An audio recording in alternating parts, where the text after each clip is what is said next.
Teddy Roosevelt 2019 is not monetized. Please like, subscribe, and share so more viewers will see this information. Open your eyes. Today, a new study grabbed our attention. The middle class is no longer the majority in America. In 1971, 61% were considered middle class. Now that's down to 50%. Open your eyes. Over the last 30 years in the USA alone, the top 1% has grown $21 trillion richer, while the bottom 50% have grown $900 billion poorer. Our economy has actually grown significantly in that since 1980, but our wages, the average American wages, have completely stagnated, as Robert Reich is going to show you. He's former labor secretary for President Clinton. Did you know that in 1988 versus 2008, the average American worker actually lost $400 with today's money? So if you adjust for inflation, we make $400 less in 2008 than we did in 1988. 20 years and we lost ground. Okay. Now, how could our economy double and we lose ground? Well, Robert Reich is going to explain it in about 2 minutes. Let's watch. What's the problem with the economy? Let me connect the dots and show you the big picture in less than 2 minutes, 15 seconds. Dot one. Since 1980, the American economy has doubled in size. But adjusting for inflation, most people's wages have barely increased.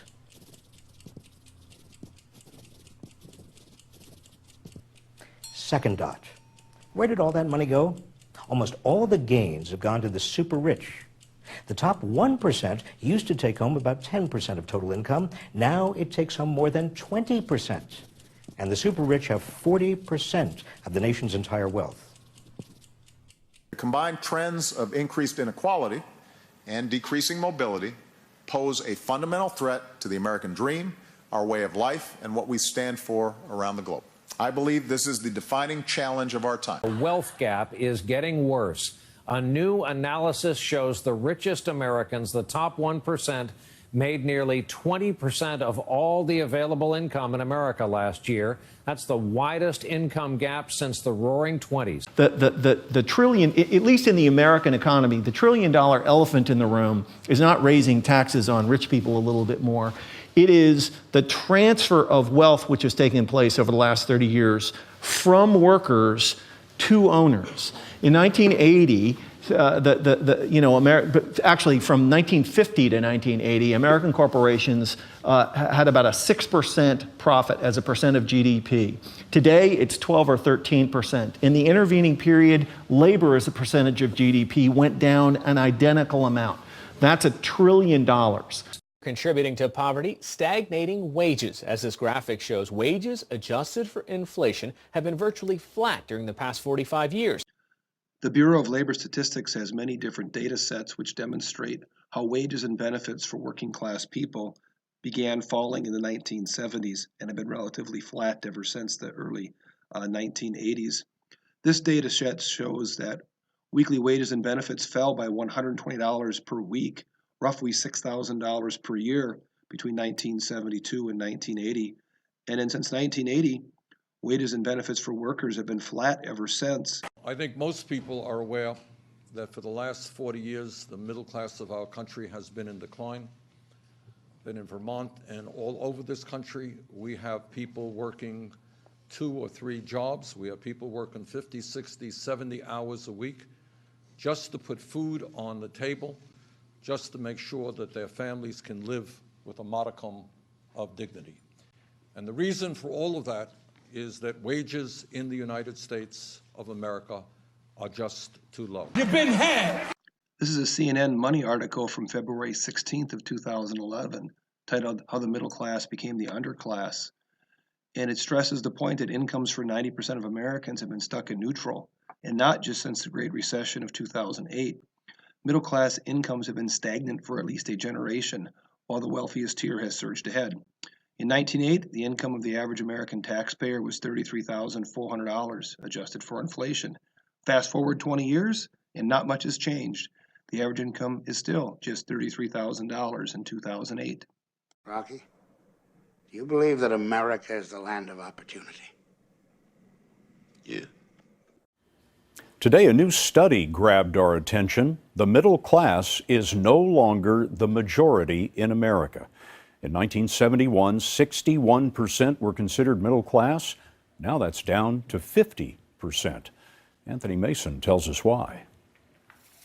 Meredith Riley, a 37-year-old social worker in New Jersey, used to think of herself as middle class. It was the good life. It really was. It was wonderful. And now her county job, which paid about $50,000 a year, was eliminated in the recession. A single mother of two, Riley now works 3 part-time jobs and makes less money. That's good because I work 3 jobs and I feel like I contribute. You work 3 jobs? 3 jobs, yes. Uniquely American, isn't it? I mean, that is fantastic that you're doing that.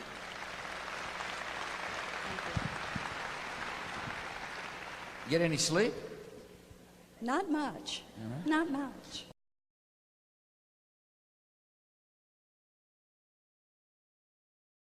I think the toughest part is not preparing a future for my children that my parents prepared for me. Barely half of adults are now middle-income earners, defined as a household making between $42,000 and $126,000 annually. The percentage has been falling steadily since 1971. Richard Fry, who co-authored a new Pew Research study, says that as the middle class has hollowed out, the upper income bracket's grown from 14% to 21% of Americans. That upper class now takes home nearly half of all annual income in the U.S., 49%, up from 29% in 1970. You've been took. You've been hoodwinked. Do children end up doing better than their parents? So on the horizontal line is the year in which a child is born. So the first year that we have there is 1940, and the last year is 1985. And then you follow them into adulthood, and I think he's following them to age 30 or something, I can't remember exactly. Somebody born in 1940, 90% of those children ended up doing better than their parents in terms of earnings, their household earnings, okay? That stayed high for a while, but then it started falling and fell, so that somebody born in 1985 is currently earning only 50% of those children are actually doing better than their parents if you look at earnings and adjust for inflation. The third dot. All this money at the top has given the super rich lots of political power, especially power to lower their tax rates. Today we say to the top 1%. Anybody here know how much Amazon paid in taxes last year?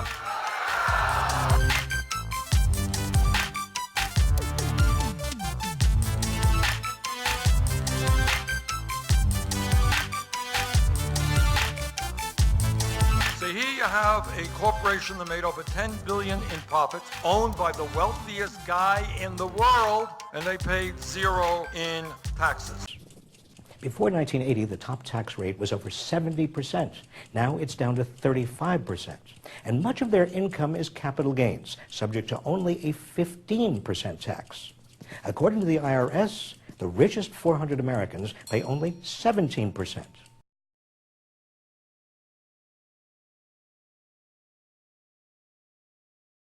And that's why this plan eliminates tax loopholes that primarily go to the wealthiest taxpayers and biggest corporations. We're going to close the unproductive tax loopholes that have allowed some of the truly wealthy to avoid paying their fair share. In theory, some of those loopholes were understandable, but in practice, they sometimes made it possible for millionaires to pay nothing, while a bus driver was paying 10% of his salary, and that's crazy. Middle-class families shouldn't pay higher taxes than millionaires and billionaires.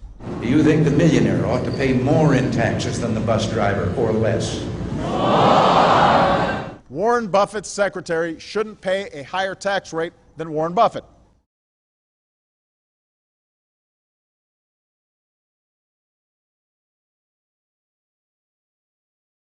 Fourth dot. This means huge budget deficits. Tax revenues are down to less than 15% of the total economy, the lowest in 60 years. So public services are being cut at all levels of government. Our kids are being crowded into classrooms with more and more other children. Roads, bridges, levees, healthcare, safety nets, they're all being sacrificed. The fifth dot. Instead of joining together for better wages and jobs, many people are so scared that they're competing with other working people for the scraps that are left behind. So we get union versus non-union, public employee versus private, native-born versus immigrants. Final dot. The vast middle class, unable to borrow as it could before, no longer has the purchasing power needed to get the economy growing again, which means continued high unemployment and an anemic recovery. So you see the big picture? The only way we can have a strong economy is with a strong middle class.